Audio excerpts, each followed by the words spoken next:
Ya, pemirsa menjelang Idul Fitri 1447 Hijriah, pemerintah melalui Kementerian Energi dan Sumber Daya Mineral resmi membuka Posko Nasional Ramadan dan Idul Fitri 2026 di BPH Migas, Jakarta.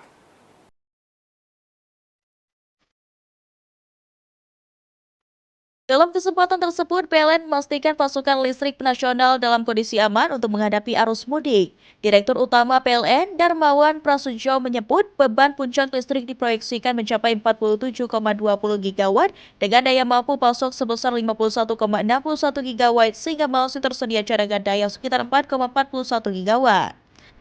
Untuk menjaga keandalan listrik selama periode siaga, PLN menyiagakan sekitar 72.000 personil di lebih dari 4.000 posko siaga di seluruh Indonesia.